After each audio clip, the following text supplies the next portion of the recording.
Seeing the Solgen, Jose Calida, I believe he said the DOJ, he's giving a statement. Let's listen. The Republic.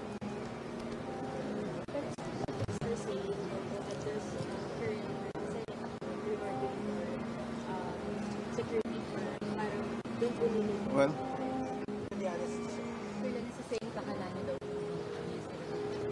I don't know about him now, but he's not a judge, he's not a prosecutor. So if he wants to file cases, let him file a case. Sir, but did you know that the president was going to declare the amnesty as void? I read the proclamation. Yes. Were you consulted? Well, I've said before, I'm invoking privileged communication. Sir, yung comment nyo po, kasi meron din criticism na parang pinapoliticize daw. No, it's not true.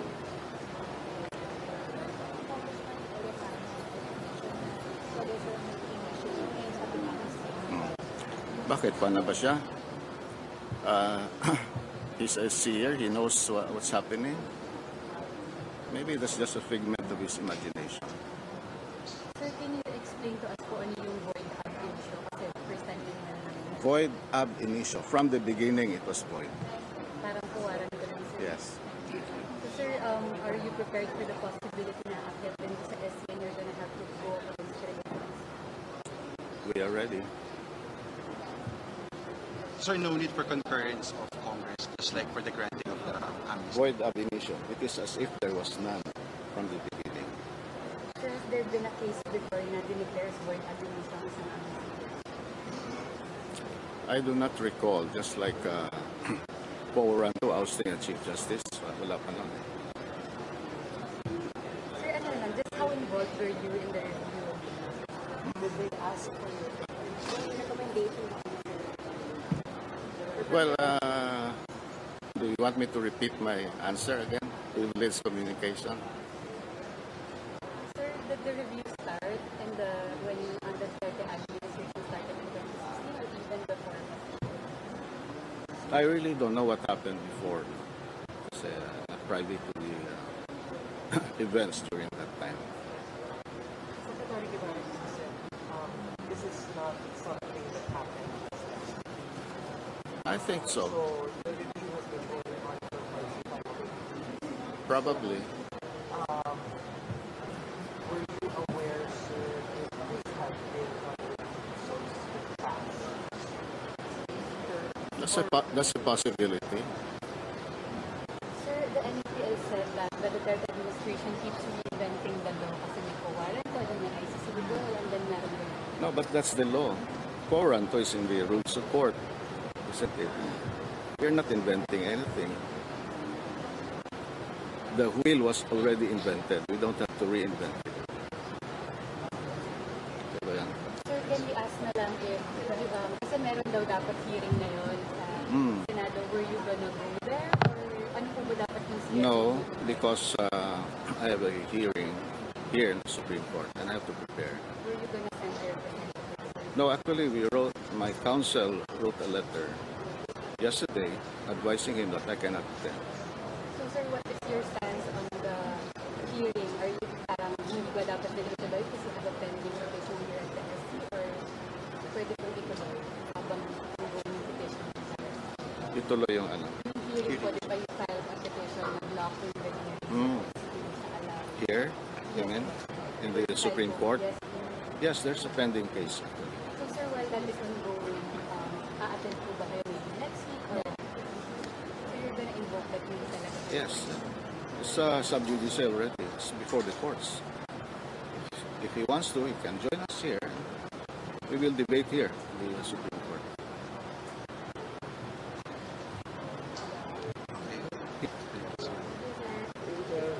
Thank you also. Well, Solicitor General Jose Calida there speaking to reporters. He's presently at the Supreme Court. It's quite clear to the Solicitor General, to Presidential Spokesperson Harry Roque, likewise to Secretary Menardo Guevara, that the amnesty granted to Senator Antonio Trillanes, they're all speaking in one voice that it is void from the beginning.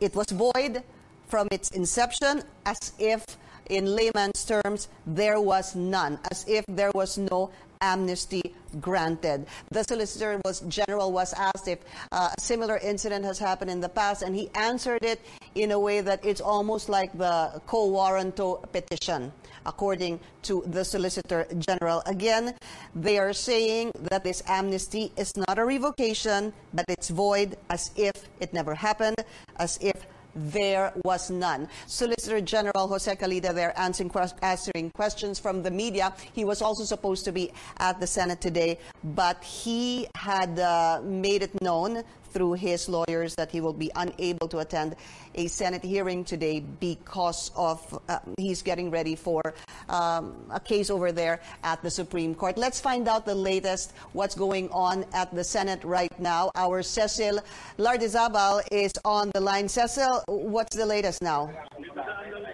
Yes, thank you. The minority senators are just going out of the room of Senate Minority Leader Franklin Drilon. They just had a meeting with all the minority senators, and I understand that they will be having a statement, or they will be meeting with Senate President Tito Soto. But what is clear is that they are pointing out three things. Number one, the concurrence, the need to concur the Senate and the House of Representatives with the revocation. And then another is the cases that were filed in civil court have already been dismissed. We're talking about the civil cases of Senator Antonio Trillanes. And so they're asking what case are the police arresting Trillanes for? So those are some 3 points. And just a while ago, they had a meeting with the Senate Sergeant at Arms, General Balahadia. But up to this time, General Balahadia wouldn't tell us some of the instructions that were given by the Senate President. Also, a while ago, we were able to talk to one of the arresting men from the CIDG. They're downstairs, the Senate, and they're telling us that they were ordered by a certain senior superintendent, Vicente Danao, to serve the legal order. It's not an arrest warrant, it's a legal order, that's how they call it, to serve it to Senator Trillanes. And there are, if I'm not mistaken, about 40 to 50 members of the composite team coming from the PNP and the CIDG. But what is clear is that the Senate President already gave this announcement, this statement that, he's saying that he has yet to receive the official copy of the proclamation, and then the matter concerning one of their colleagues will have to be discussed further by the Senate as a collegial body. And then, but up to this time, is saying that he will refrain from making any personal comments on the matter. But he also stressed, and also Majority Leader Senator Mig Subi saying that they won't allow any arrest to happen within the Senate premises. Thank you. Just to add to that, Cecil, a text message also coming from Senator Ping Lacson, and I'm quoting him. I asked if he can be quoted. He said that the Senate leadership will not allow Senator Trillanes to be arrested while inside the premises of the Senate. The Senate Sergeant at Arms has been directed to convey that message to the apprehending officers. They were apparently meeting, and of course this is the reaction to a statement made by Senator Antonio Trillanes that he will abide by the wisdom of the Senate leadership. So Cecil, nanggaling sila, they came from Minority Leader Franklin Drilon's office, and what's happening now? Saan daw sila papunta? Lumabas na sila, Pinky. They're now inside the office of the Senate President. And, just to give you the information that General Balahadia, the Senate Sergeant at Arms, also had a meeting with the Senate President before General Balahadia met with the minority senators. They are talking about the instructions that will be given by the Senate President but General Balahadia wouldn't divulge it in the meantime. But I understand that they are discussing about how to go about that proclamation. I understand proclamation number 572. But what is clear is that all senators are saying that they won't, like what you said, Pinky, they won't allow any arrest to happen within the Senate premises. But right now, CIDG and PNP men are inside the premises, inside, they're within the grounds of the Senate of the Philippines. They're downstairs, the ground floor, and then awaiting for further instructions from their leader, Pinky. Cecil, I want to go back to the points raised. Unfortunately, I did not hear the third one. You said first is that they are arguing, the minority senators are arguing, number one, it needs concurrence of the lawmakers. Number two is the civil cases of the senator have been dismissed. Cecil, what's the third one? Yeah, Senator Bam was also pointing out that since the civil cases were already dismissed sometime in 2010 or 2011, now what are the police arresting Trillanes for? So they're asking, what is the case now that will be filed or is filed against Senator Trillanes? So that's a big question.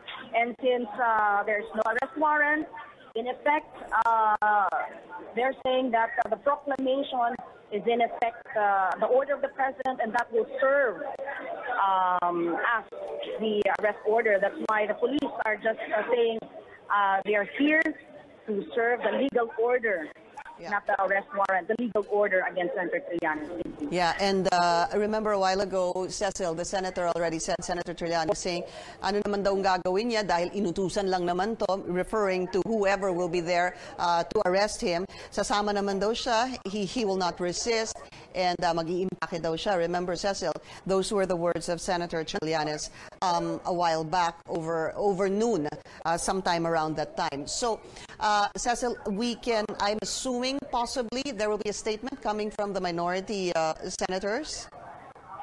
Right now, that's our guess. We hope to get a formal statement from the minority senators, hopefully also from the minority leader and also Senator Trillanes himself. But probably we'll get that right after they have spoken to the Senate president, just so they could clear things out, Pinky, regarding this proclamation. Yeah, and I can imagine, Cecil, what it's like right now. Can you just tell us what it's like right now over there at the Senate?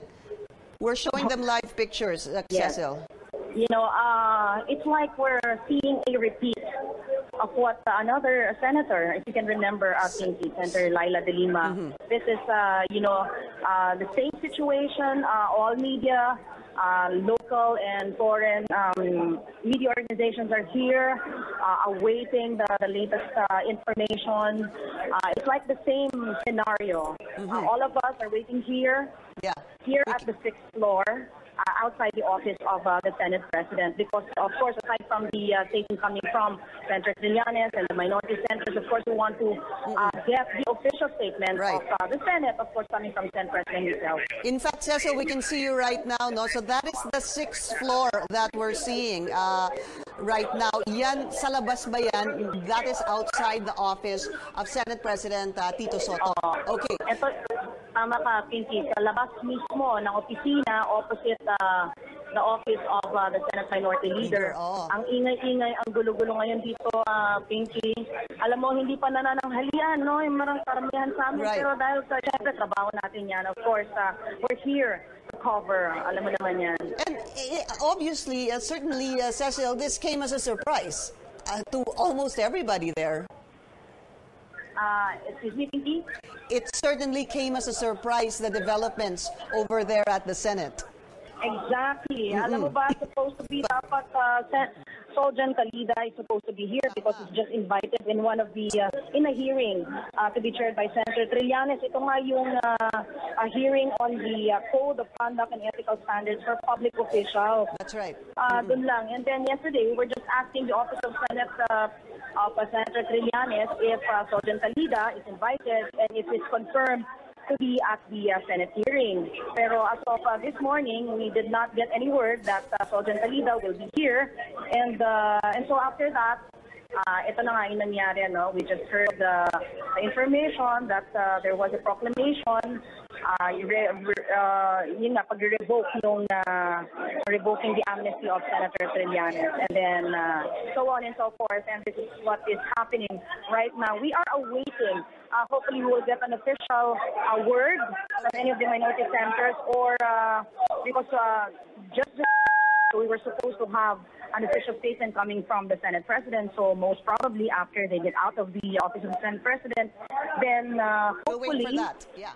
Yes, of course, we will wait for any developments and All right, any Cecil. official statement coming from them. Babalikan ka namin. Thanks a lot, Cecil Ardizabal. Let's go to the Defense Department. They're also having a media briefing right now.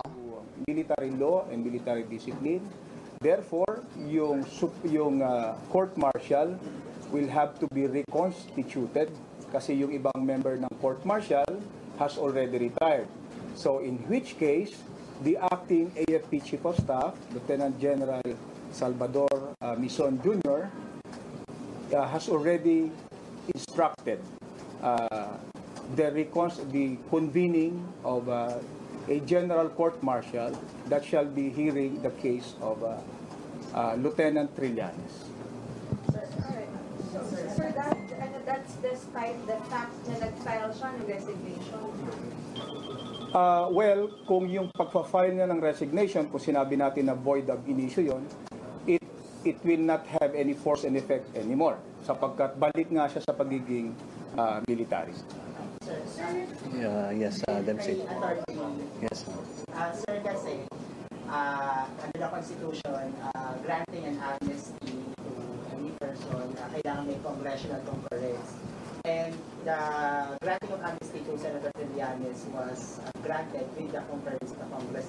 With the revocation, sir, syempre, kailangan din naman diba ng concurrence ng Congress, ng legislative.